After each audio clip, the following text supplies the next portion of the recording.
सरकार अगर कानून कायदे में चले, संवैधानिक तरीके से चले और संवैधानिक मान्यता दे हर संस्थान को, तब तो न्यायपालिका भी किसी अन्य संस्था की तरह कोई सीधा काम कर सकती है। लेकिन जब वो कोई दंगाई हो जाए और तानाशाही पे आ जाए और मैं ना मानूं, तो फिर वहाँ स्थिति बड़ी भयंकर रूप से सामने आती है और उनके पल्ले भी ज़्यादा एग्जीक्यूट करने के लिए रहता नहीं है।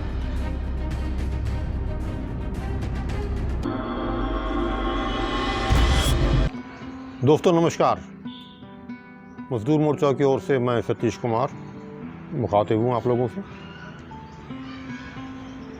न्यायपालिका पे थोड़ा चर्चा करने का मन बना। प्रेरणा मिलती है मनीष सिसोदिया की बेल को लेकर। शायद 5 अक्टूबर का दिन था जब सुप्रीम कोर्ट के जज साहब खन्ना साहब ने ये टिप्पणी की थी कि इसको में तो केस में बनता ही कुछ नहीं है, वहाँ पे क्रॉस में जाते ही केस उठ जाएगा, ये तो है ही कुछ नहीं, ये है वो है, मनी ट्रेल कहाँ है तो मनी कहाँ है, और ये तो केस ही नहीं है। और ये कहते हुए बजाय बेल आउट करने के, बल्कि शायद प्रोसिक्यूशन ने ये कहा भाई हम आधे घंटे में ला देंगे, बोले नहीं 1 हफ्ते बाद ले आना। 12 तारीख लग गई, 12 के बाद अगली लग गई और अल्टीमेटली वो बेल डिनाई हो गई। 7-8 महीने से आदमी अंदर है। इसी तरह से एक और मंत्री भी अंदर है, एक अब उन्हीं के मुख्यमंत्री के भी अंदर जाने का नंबर है। भीमा कोरे गांव में जितने भी बुद्धिजीवी, लेखक, पत्रकार, समाज सेवी वो भीमा कोरे गांव में पड़े हैं, कोई मुकदमा नहीं चल रहा। और उनके जो कंप्यूटरों में डाला गया था वो भी साबित हो गया। जो लेबॉर्ट्री है अमेरिका वालों की, उन्होंने सिद्ध कर दिया कैसे इनके उसमें घुसा जाता है और किस तरह से वो सब डाल दिया गया था। उसके बावजूद भी कोई सुनवाई नहीं हो रही है और वो लोग जेलों में पड़े हुए हैं और पड़े ही रहेंगे। तो कई बार ये मन में आता है भाई ये आखिर न्यायपालिका क्या कर रही है? वो न्याय करने के लिए बैठी है या सरकार के किए दरे पे मोहर लगाने के लिए बैठे हैं? जिला स्तर पे तो हम ये कहते रहे हैं और हमने लिखा भी है कि जो जिला की जो जुडिशरी है वो पुलिस के काले पीले पर अपनी मोहर लगा के उसको कर देती है ठीक। तो अब ये जो सुप्रीम कोर्ट और हाई कोर्ट लेवल पे जो ड्रामा हो रहा है ये बड़ा ही गंभीर है, क्योंकि आखिरी उम्मीद हाई कोर्ट के बाद सुप्रीम कोर्ट ही मान जाती थी भाई यहाँ तो न्याय मिल ही जाएगा, लेकिन अब यहाँ भी न्याय मिलता नज़र नहीं आ रहा। कोई एक आधा जज जो आता है तो हाँ ये बड़ा बेखौफ जज है, रीढ़ की हड्डी वाला जज आ गया है, अब तो न्याय हो जाएगा, अब वो कोई नज़र आ नहीं रहा। जिस तरह से भी थोड़ा सा ड्रामा सा होने के बाद फिर बात वहीं की वहीं पहुंच जाती है, तो कोई बड़ा संशय होता है मन में। तो ये इसकी अगर देखा जाए तो सरकार के साथ टकराना कोई आसान नहीं होता। मुझे याद आता है कभी चीफ जस्टिस रिटायर हुए जस्टिस अहमदी, और उन्होंने मैगपाई में एक भाषण दिया था मैगपाई के हॉल में, तो मैं भी इत्फाक से था। हालांकि वो कोई ईमानदार जजों में उनकी कभी गिनती नहीं हुई और मैंने काफ़ी कुछ उनका बही खाता खंगाल के छापा भी था अपने वक्त उस वक्त। तो उन्होंने एक बात बड़े काम की कही थी कि हमारे पास कोई ताकत नहीं है, हमने ऑर्डर कर दिया, उसकी इम्प्लीमेंटेशन एग्जीक्यूशन तो सरकार ने करनी है ना, और हमें अगर कोई बल मिलता है तो पब्लिक से मिलता है। ये बात बड़े काम की उन्होंने कही थी। तो आज वही मुझे दिखाई दे रहा है कि सरकार के ऊपर जुडिशरी का कोई आदेश लागू कराना हो तो कोई बहुत आसान नहीं है। सरकार तो सरकार है, सरकार के पास बहुत कुछ है। अब ये भी एक चर्चा है और काफ़ी हद तक तो सही है कि जो जज आज बने हैं, पहले वकील भी थे या नीचे भी थे, कहीं ऊपर भी थे, दाएं बाएं, या उनके रिश्तेदार भी हैं। तो अब जो मौजूदा सरकार ने अपनी तमाम एजेंसियां, आईबी है, आपका सीबीआई है, इनकम टैक्स है, ईडी है, उन सब को लगा के इन सब के डोजियर बना रखे हैं। यानी उनकी जन्मपत्रियाँ किसने कहाँ क्या किया था, किसने कहाँ क्या किया था, सब का तैयार कर रखा है। जो कोई भी जज थोड़ा बहुत टेढ़ा मेढ़ा उनके हिसाब से चलना चाहे तो उसको दिखा देते हैं भाई ये आपकी जन्मपत्री हमारे पास भी है। इतना ही काफ़ी होता है। जस्टिस गोगोई का मामला तो काफ़ी खुल के भी सामने आया था। तो चीफ जस्टिस बनने से पहले प्रेस कॉन्फ्रेंस करके लोकतंत्र की बात करते थे और सीजीआई बनने के बाद फिर एकदम से लुढ़क पुढ़क हो गए। क्यों हुए सबको दिख रहा था, बाकायदा रेप का मुकदमा तैयार कर दिया गया था।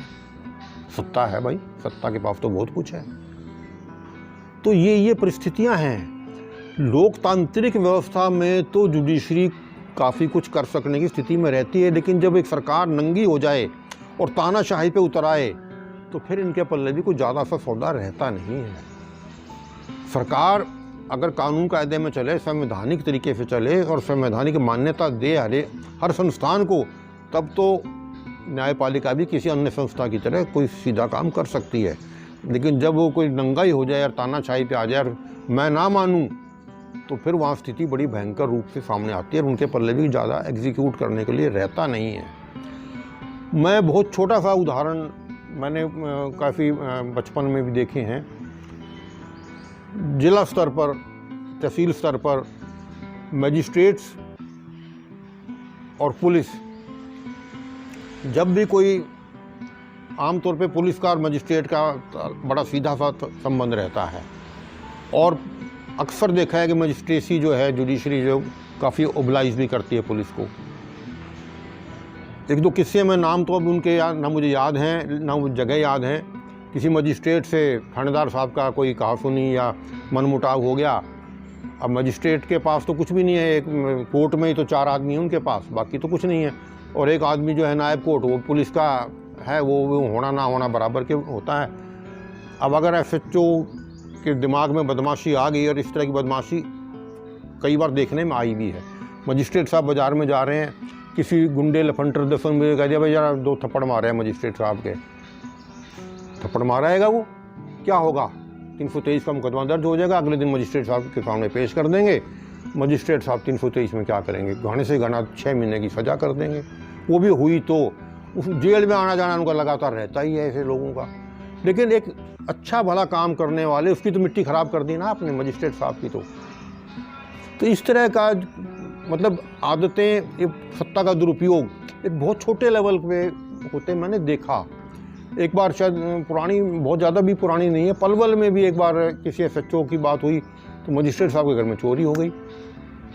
अब मजिस्ट्रेट साहब एफआईआर तो थाने में ही कराएंगे, तो मजिस्ट्रेट साहब आगे लेवल पर। तो इस तरह की चीज़ें बहुत छोटे लेवल पे मैं देख रहा हूँ।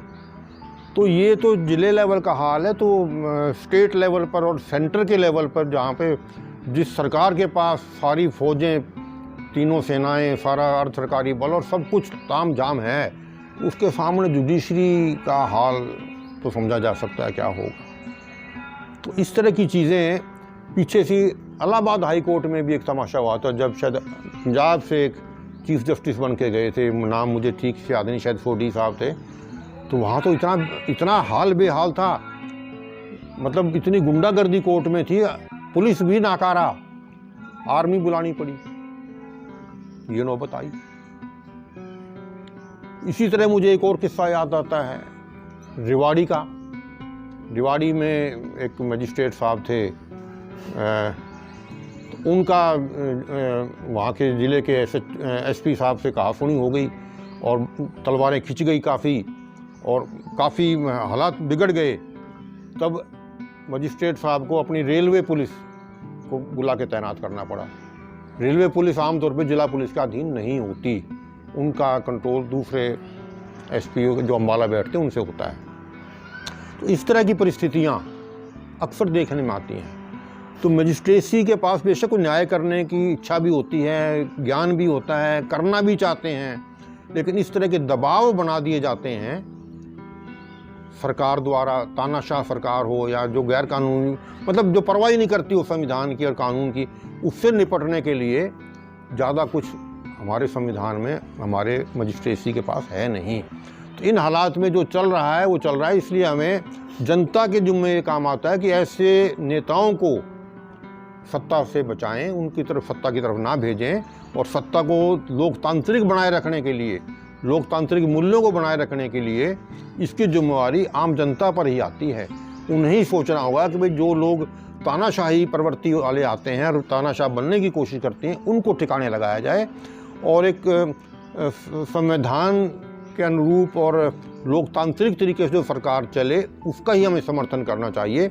उसी स्थिति के अंदर तमाम संवैधानिक संस्थाएं, चाहे वो जुडिशरी हो, चाहे वो आपका चुनाव आयोग हो, चाहे आपका RBI हो, चाहे जो भी संस्थान हैं, वो तभी एक सही ढंग से काम कर सकते हैं जब एक लोकतांत्रिक व्यवस्था हो।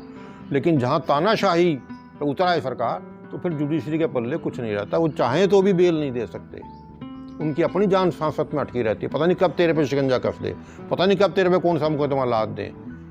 गगोई वाले केस हम देख चुके हैं और ये इस तरह के काम अक्सर चलते रहते हैं। तो इन में पूरी जिम्मेवारी जो है लोकतंत्र को बचाने के लिए वोटर के जिम्मे ही आती है कि उसको ही अपने वोटिंग राइट का सही ढंग से इस्तेमाल करके और इसको लोकतंत्र को बचाने का जिम्मा वोटर का ही है। धन्यवाद साथी।